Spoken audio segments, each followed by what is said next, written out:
Hello and welcome to another Brothers Behaving Badly podcast. And today's topic is the upcoming Premier League season, and when we'll discuss the important topics such as: will there be a live fight on Arsenal TV? Does Sean Dyche secretly smoke 40 per day? Is Neil Warnock still a prick? Anyway, let's just get into it. Are you excited, Darren? Wow, another great intro there by the big man. I am very excited, but not as much as most seasons, because two reasons. One, the World Cup was only just around the corner. Yeah. And secondly, I'm a Man United supporter. So you haven't got much to look forward to, is that what you're saying? I haven't got much to look forward to. The only thing we're looking forward to is either Mourinho getting sacked or Ed Woodward fucking being found. Yeah, anyway. Well, hold your horses. We'll get into the Mourinho debacle. First thing I want to bring up some stories that are outside the Premiership that may come into the Premiership at some point. No word of a lie. The other night I was watching MLS football in America, and the commentators were speaking to the Atlanta goalkeeper Brad Guzan via a microphone in his ear. I could not believe what I was listening to. They were talking to him, the ball's at the other end, they were asking how he thought the game was going, how his performance. I can't believe it. Then it got me thinking, could you use that in the Premiership, and who would you use it for? Well, that's a good question, but no, I don't think it would be in the Premiership. I think it's a gimmick. A gimmick, massive gimmick. Yeah, it can happen in America because they want to bring the fans closer to the players. It's different in Europe and England. And can you imagine bloody? Well, I was thinking of people that you couldn't use it on, and that would be Tim Howard with his Tourette's problem. Roy Keane, probably because he swears a lot and he's not very happy at all. No. I think someone like Loris Karius, I think the Liverpool fans would just give him a boost. Exactly, yeah. It happens in cricket. They do it in cricket in between balls and overs, which is slightly different. But I don't know. It's a gimmick, and I mean, America wanted 4 quarters for football. Yeah. So and multi-ball. Multi-ball. Cool. Anyway, I thought I'd just share that. I just couldn't believe it when I was listening to it, but I was just gobsmacked. Atlanta did win the game 2-1, so it didn't really affect his performance. Next thing, which is actually coming into the National League, so Championships, League 1 and 2 next season, is managers can get yellow and red carded, whereas the Premiership, they can get basically a misconduct charge or a verbal caution. That's the word I was looking for. Apparently, if you get 8 in a row, you can have a 2-match ban. If you have a 12 in a row, you can you get a 3-match ban. Not 12 in a row, but 12 through the season. And 16 will lead to a misconduct charge. So my first question is, who do you think is going to be the first person to get a 2-match ban in the Premiership? And second question, would you bring the Championship version into the Premiership with yellow and reds? Well, they do it in the lower leagues to make sure it works. Like the magic spray was done first in kind of nothing leagues, European tournaments, under 21s, etc. And then it was slowly integrated into the big game. As VAR, they work at a lower level and they bring it up. I prefer the yellow-red card, but is it going to stop people like Jose Mourinho and other managers having a go when they think it's not going their way? Probably not. To say 16 without a season, that's 1 in 3 games, or 1 in 2.5 games. I mean, do you just wait until your 15th one and just be really good? It's got to be another tactic. 16, I don't know. 16 is quite a lot, to be honest. As you said, it's one every 3 games, but I think it's a good idea because obviously it stops. It's either going to go one of 2 ways. One way, the crowd is just going to go mental and it's just all going to kick off. Yeah. Or it could just show managers just calming down a bit, showing a bit of kind of being an adult about things, and it rubs off on the players and showing that referee a bit of respect. Sure, but what happened to that kick out? The referee respect like 5-6 years ago. Yeah. That seemed to when and gone within 3 months. Yeah. It doesn't really happen now. I don't see it happening. The only way we're going to do it is crack down on everything, and there needs to be retrospective punishment. Say that when you're Easy drunk. for me. Yeah, exactly. Retrospective. Retrospective punishment. So people like who are diving, which was brought in last year, that needs to happen. Not, I mean, the referee can't look at everything. I mean, the fourth official's there, I know, but I don't know. I can't see it. I can't see it taken off. You do often see though that manager having to go at the fourth official, and the fourth official is like trying to explain the rules, they still go on. So it could be good, but you don't want to take all the passion out of football. But at the same time, you do want to teach kids the right way. Exactly, it's forward. the kids, isn't it? So, Yeah, exactly. Yeah. Cool. Anyway, be interesting to see how that pans out. My next question is.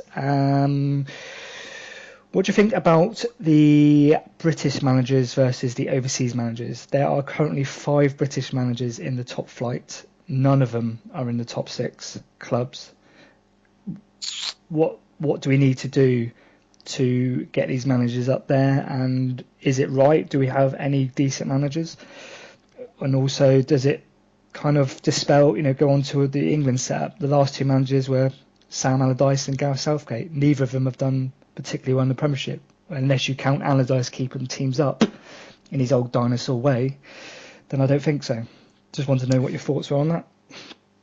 Well, it's problem is the Premier League is a £200 million a year, income for teams as a minimum. Once, what are you going to do? Are you going to, when you're new and you're brash and you've got a little bit of money to spend, you want to bring in a European manager because they seem to have the better tactical know-how, etc. But when it comes down to the nitty-gritty, it's the managers like Sam Allardyce, Pardew, who Pulis stealing a living. But David Moyes had a chance at United, didn't do that well.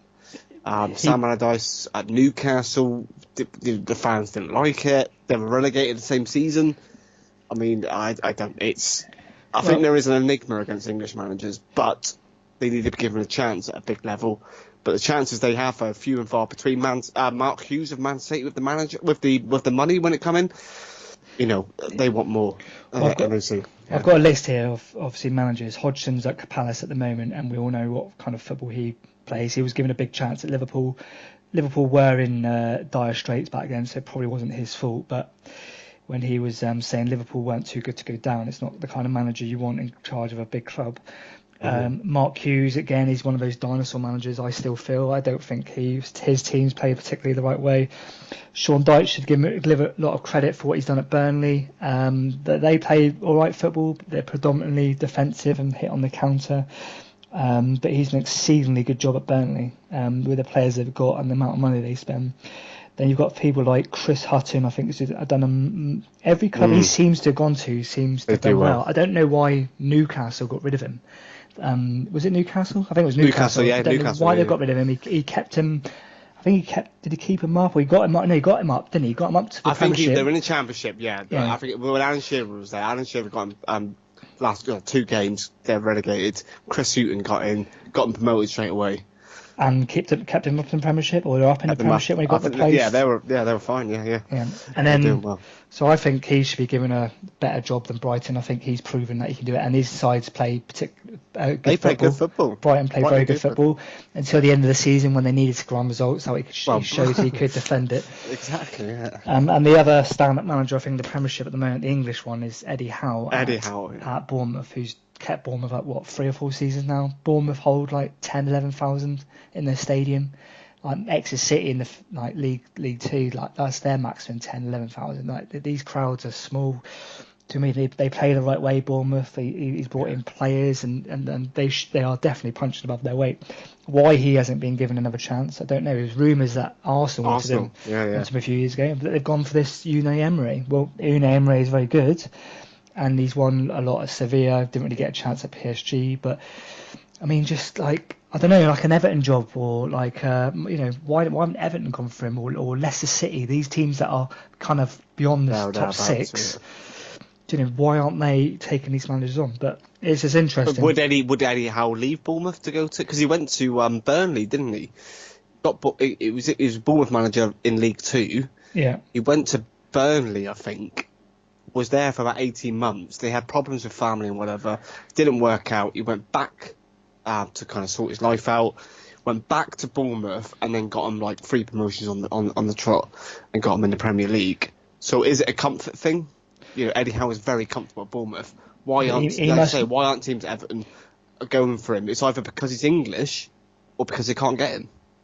Well, he's definitely hit the top of his kind of what he can do at Bournemouth at the moment. It's going to take him years to do anything more than that, to be honest. With the infrastructure they've got, they just haven't got. They won't have the money. They won't. They're He's paying a champ manager game. He is. They should be in league. They should be in Championship or League One. I mean, with the money and the stadium but you know the point I'm trying to make is that he knows that, but I don't know why these other clubs. I'm not sure what Marcus Silva's really done to get the Everton job. He got Hull relegated. Yeah. After like 3 or 4 good results, then literally won no games towards the end of the season. He gets the Watford job. He did alright at the beginning of the season. When they started playing the big teams, they crumbled. And then Everton come knocking. Didn't win a game since. That Richarlison's did nothing afterwards. Yeah. And then they've gone and bought him for 50 million. I mean, it's like Villas-Boas. He was the next Portuguese manager. Let's get him in. Went to Tottenham. Did alright. Gareth Bale was probably a star man, but you know he did nothing really with the team he had. Was he Chelsea first or was he Spurs first? He was Chelsea first, wasn't he? Yeah, and he failed at both, didn't he? And he failed at both, yeah. And now he's playing some second division Russian team, I think. Yeah, exactly. Or he might be in China somewhere. I don't know. Anyway, just some nice topic to discuss. It'd be interesting to see if any of those managers move on. And the last. But don't forget though. I was going to say, don't forget. You know, the British managers we're creating now, like Chris Houghton, Eddie Howe. They're different to Sam Allardyce and Roy Hodgson. They're not about defence first, attack after. They are attack first, defence after. Yeah. And it's that kind of Klopp, Wenger modes that they're getting into. And Gareth Southgate's done a brilliant job in England, you know, and he's one of those kind of forefront young English managers. Yeah. And hopefully, it might take 10, 15 years, but we'll have this infrastructure. As soon as a big name like Eddie Howe gets a big club and does well, then we'll see it. Cool. People like Frank Lampard at Derby, Gerrard at Rangers. Yeah. They might do well. The last British manager to do well in the Premier League was probably like at a big club was Brendan Rodgers, but he had that one season where he nearly won the Premiership with Liverpool. Sorry, go back there. Sorry, last British manager was Alex Ferguson. You come second. You lost the league for five points. So I'm just saying. No, I'm talking about the last young English manager to get a chance in the Premiership years. Fergie was at Man United for ages. We know how successful he was, but you know he's the most successful manager in the Premier League. But yet we're still going with these British managers. Sure. So that's the kind of point I was making. Like Rodgers must know he's hit the ceiling at Celtic. It's no further he can go. He can't keep winning triples every year at Celtic. Gerrard might make it more interesting this year, but you know he's a manager I respect a lot, and I think he. And if he'd won it with Liverpool that year, he would be in a completely different position now. Catapulted him. Yeah, so, but I honestly think he plays football the right way. So, you know, anyway. Yeah.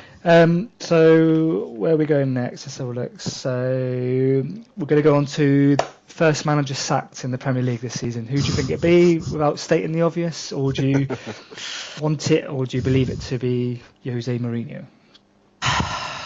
It's this catch-22 situation. Mourinho's moaning because he's not got the players that he wants. You look beyond Mourinho being a front man. Managers are often front men. You know, the buck stops with them. When in truth, it's the higher management. It's the guys like Ed Woodward, the Glaziers. All they care about is getting into the top 4, and if they can do it with spending minimal money, they will do it. So they turn into the new Arsenal. Exactly. Turn into the new Arsenal. Just 10 years, just grind out a top 4. And Mourinho, love him or hate him, he's a serial winner and he wants to win. He doesn't want his reputation ruined, and he certainly doesn't want it ruined at a big club like Man United. And he's having a bit of a moan. That I can understand. But I think he will either walk. If we don't sign anyone tomorrow, he will either walk or he will get sacked by Christmas. Very purely by the amount he gets, the amount he says, and I think he probably will be the first to go. But reminds me of Liverpool in a way. Back when the Americans took over, the second Americans, that's what they wanted. That's the model they wanted. They wanted the Arsenal model. They wanted to buy players young, sell them high, and just kind of get into top four and just keep it ticking. But they've realised the last 2 seasons that that's not what the fans want. That's not what it's going to get you the money. That's not what's going to make your club more valuable. Winning trophies, big trophies, is what it is. And Liverpool have started to do that. Whether they do well this season, I don't know. I hope they do. But that they've kind of taken that mantra. Chelsea back in the day were spending the money, but they've seemed to have stopped spending the money. They stopped it, yeah. Abramovich doesn't seem interested. So is he? I don't know why he sacked Conte. He's won 2 trophies in 2 seasons, but yet he brings in this Sarri, but he's not giving him any real money to spend. They're only spending money on a keeper because they have to. My other choices for first manager sacked, some interesting ones.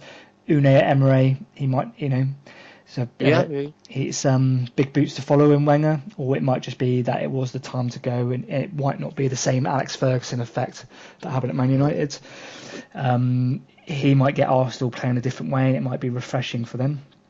Whereas I think Moyes, I think he had a really tough job, and he was just in too deep. I think too soon, too deep, too soon. But the problem is Moyes, though. You forget he come in from a British background at Everton. He had a way of playing, and he had a style of management. Yeah. It worked at Everton. He went to United. He got rid of the backroom staff like that. Is it Rennie Moonstone? Yeah. Phelan. Was it Mike Phelan? Yeah, he got rid of all them. But Fergie, for 10 years, let them train the players. Yeah. And he told them, what I want, we're playing this team this weekend, I want this. And they did it. Yeah. They come in, Moyes went, no, you got to go. I'll get Phil Neville in. He's never done fucking anything. Ryan Giggs, yeah. As a player coach. And they got rid of everything. And the final moment is when Vidic and Ferdinand come out and said, David Moyes, when he realised it was time to leave Man United, David Moyes turned up to him and said, you need to be more like Phil Jagielka. And that's why Vidic left. Obviously Ferdinand has problems with his wife, and he retired. But yeah, exactly. It's not. Yeah. He had a kind of arrogance about him. If Emery has anything about him, he'll try and keep it much the same. But a lot of their players are coming to their end. Czech looks like he's done. Aaron Ramsey's got a year left on his contract. He could. Oh, he signed one today. No, he signed one. Oh, he signed one today, is he? Oh, that's good. I know Ozil's just signed a new contract. It'd be interesting to see if Mkhitaryan gets going this season. And if I say it properly, Bangamang, that's how you say it. Bangaman, yeah. You know the one I mean. If him and Mkhitaryan get on what they had at Dortmund, then they could be a surprise package this year. But he's got to get it right. What's he scored last year? 10 goals in 13 games? I mean, that's phenomenal in the Premier League. Pretty decent. I think I was quite jealous of him going.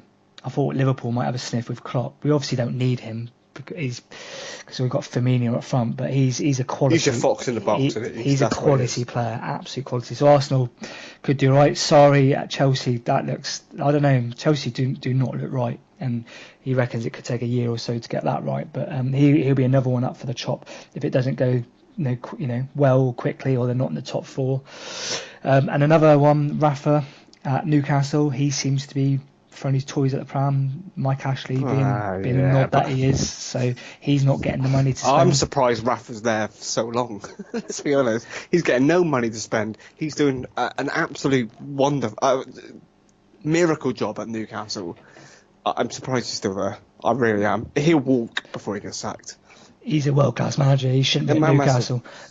But he has a home at Liverpool, and I think he's got half an eye on the Liverpool job. He wants the Liverpool job again. I'm not sure he's going to get it, but that's what he wants. The people love him. He pays money to Hillsborough every year. He was crying at the Hillsborough one of the kind of anniversaries. Liverpool fans love him. Like, it's not at the time when he left, I was quite happy he went, but we were going through turmoil at the same time, and looking back at it, it's probably something we shouldn't have done.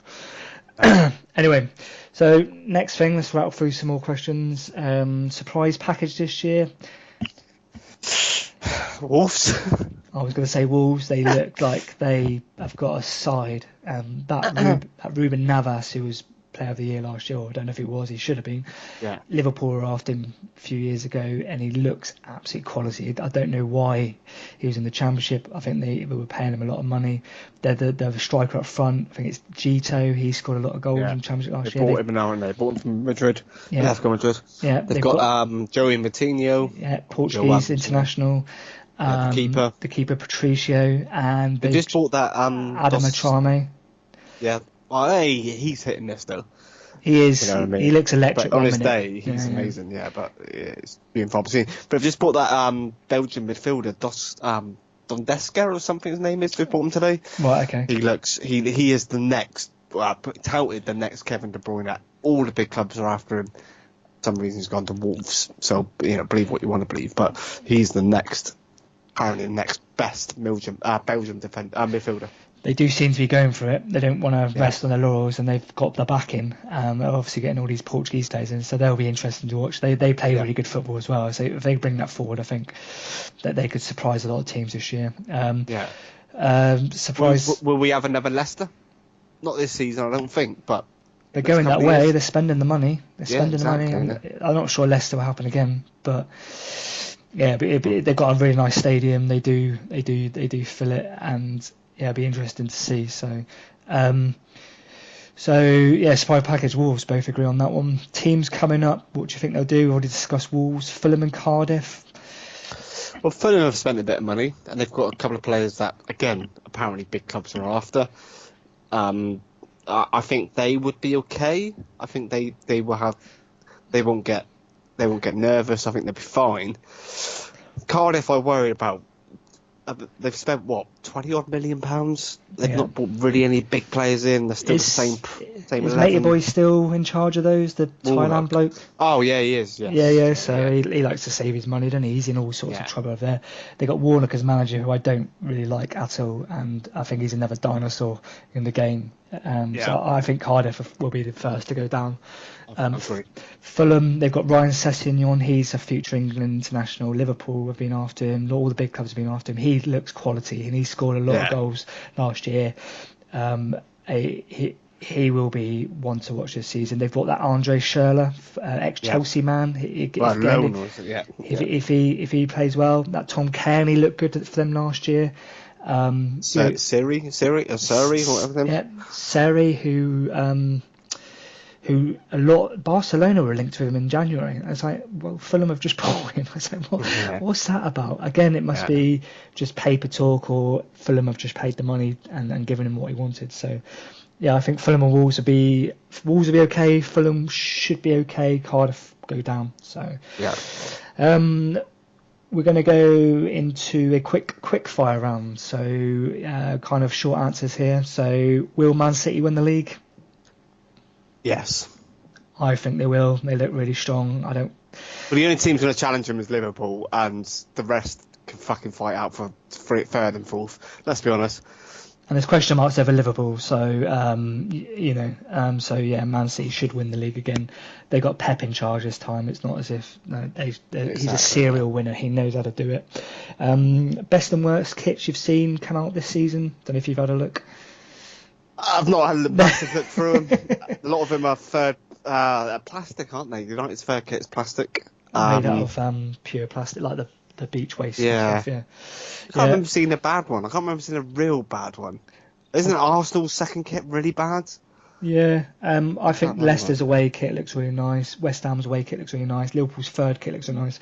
The one I hate, it's probably being a Liverpool fan again, their second kit is awful. It's just like someone's been sick. Oh, really?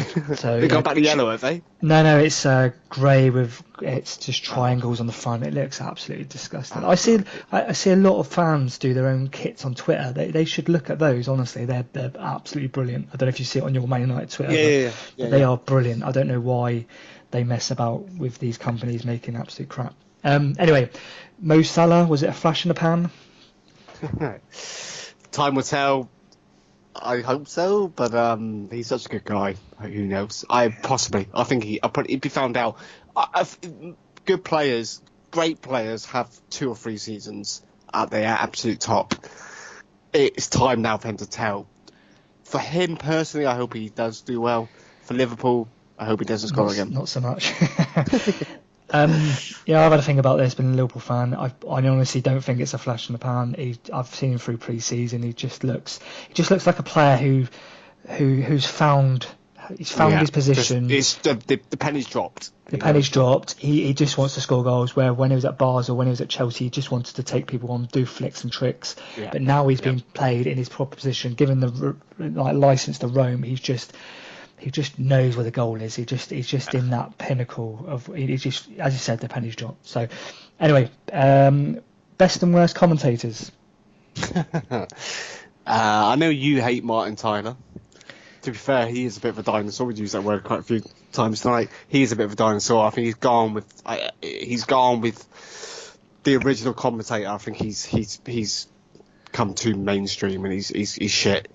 The best commentators I do like. I'm looking forward to seeing Gary Neville and Jamie Carragher back on Monday Night Football. And the rest you can sort out. You can argue who's next and who's second bottom, but that's my favourite. Yeah, I think we mentioned it a lot in the podcast last time, that the female commentators on BBC One and ITV, that'd be good to see them on Sky and BT Sport maybe. I'll be looking forward to that. As I said, Martin Tyler does my nutting. There's not many other good kind of commentators. Can't remember the name. Is the one Guy Mowbray I like on BBC One. He's good. He's got a really good voice and he kind of knows his stuff. But people like Jamie Redknapp can do one. Thierry Henry's all right. Graham Souness is just angry. Well, he's not there anymore, angry. But I quite like Ian Wright. But you made a good point about commentators. They have the range from your intelligent commentator to your Jamie Redknapp. That's the probably easiest way to say it. And the Jamie Redknapp is for your guys who just go to the pub and just want to. Just for masses. It makes sense. Exactly. Yeah. And then you have that range of commentator, and the Sky do that very well. One person's worst commentator is somebody else's best commentator. Cool. And to wrap up the quick fire question, can you understand what Harry Kane says? No. Cool. He had a daughter today, did he? I bet she speaks full fucking sense, and he does. Oh dear. But listen, Harry, we love you. So let's just wrap through the last bits here. So, who do you think going to be? Who do you think's going to join Cardiff in the bottom three? Cardiff, Huddersfield, and who just missed out last year? Brighton, Southampton, yeah. Southampton. They haven't signed anyone, have they? No. Who they got? No. I don't think Liverpool are scouting him anymore. I don't think there's any decent players. Top four in order? Top four: City, Liverpool, Arsenal, United. I think I'd go City, Liverpool, Man United, Spurs. They haven't bought anyone. No, but they don't have to. They've got a good team, and they've done well. They get into top four. They've got a new stadium. They played at Wembley last year. Still got top four, so I think they'll be all right. Okay. They've got a lot of players on Bosman's, like Alderweireld. I say a lot. Danny Rose. There's a few of them that are on contracts that are running down or want to leave. So this could be a big season for them. Dembele, the other. Dembele's another one. This could be a big season. They could lose a lot of players next season if they don't start doing so, because they got too many good world class players. Eriksen, Alderweireld, Lloris in goal, Kane, Ali. They've got a decent side. They need to be doing so. But I think they're too good not to be finishing top four. I think they're better than Chelsea, and probably marginally better than Arsenal. So we've already discussed title challenges, top four. So any players you're looking forward to seeing, players to look out for? I'm just waiting. Looking forward to the season. I'm looking forward to seeing that midfielder for Chelsea, Jorginho. Jorginho? Yeah, played for Napoli. Played for Napoli. Man City apparently had it in the bag, and then Surrey went to Chelsea, and didn't he against an Australian team in pre-season? To take this what you will, he had like 120 passes in 45 minutes. Yeah, so he's that kind of player. He's dictating the play. He is the Fabregas 10 years ago, basically. I'm looking forward to see him play. I'm looking forward to see how United line up, how it all turns out. Third season syndrome with Jose. I'm looking forward to Liverpool fans getting excited, and then by Christmas, realising what the hell they've done. It's next season. And I'm just looking forward to it. It's going to be a brilliant season. And of course, yeah, can't wait. Yourself, what are you looking forward to? You've named a few of them. I tell you what, I've got a question for you. Do you think, honestly, hand on heart, Liverpool can win the league? There's a question mark still. I'm not sure we'll win it this year. No, I don't think we'll win it. I think we'll be in the hunt for it, but I don't think we'll win it. I think we'll a couple of squad players short of maybe challenging. If it all does click together and we fill the holes that we need to, then potentially. But that's the question mark, isn't it? So we needed a defensive midfielder. We needed a box-to-box midfielder. We've got those. If they're as good as they are, or if everyone thinks they are, then yes, we're fine. If Alisson lives up to his price tag, then yes. Then our front three is one of the best, probably the best in the league. Yeah. Right. Yeah. Man City have got a better team, but the front three of Liverpool are just frightening. They scored a lot of goals last year. So yeah, it just depends. I think Man City are too strong, but you never know. Like if Naby, I'm looking forward to seeing Naby Keita play. He looks absolute quality. He's 21 years old, and he looks like Kante on steroids. He's just honest, and he's got an end product as well. And he's just, you watch him, he's electric. I'm looking forward to seeing Max Meyer at Fulham. I forgot to mention him earlier. He was like a wonder kid at Schalke, 1 or 2 seasons with them. Max Meyer went to Palace, right? Palace. Right, sorry. London somewhere. London, yeah. Yeah. He could be an absolute bargain if he wants to turn up, or is he just one of these players that like a Goetze when he was younger, had it all in front of him but never really touched it. Richarlison for 50 million, is he actually worth 50 million? Saha at Crystal Palace, can't believe is he going anywhere before deadline? He looks too good for Palace. I would absolutely take him at Liverpool. He looks like he's matured. He looks like a winner. He reminds me of a young Gareth Bale, Ronaldo. He's got that stature. He's got that in his locker. Do you know what I mean? He just needs unlocking. Do you know what I mean? Yeah. I'm looking forward to seeing James Maddison at Leicester. Apparently he's another English he's meant chap. to be the next. Yeah. He Liverpool are after him. He looks like he could be the next England midfield. I remember watching Phil Foden for Man City against Chelsea. He looks brilliant. Another one that looks. England are crying out for that centre midfielder that's creative. And Modric, exactly. He looks really. I'm not sure how much chance he's going to get Man City. I'm looking if Pogba stays, will he live up to what he did in the World Cup? I was seriously impressed with him in the World Cup. Will Mourinho let him play like he did in the World Cup? Because he looked like he pushed France forward. He was in charge. He was the man you wanted him to be.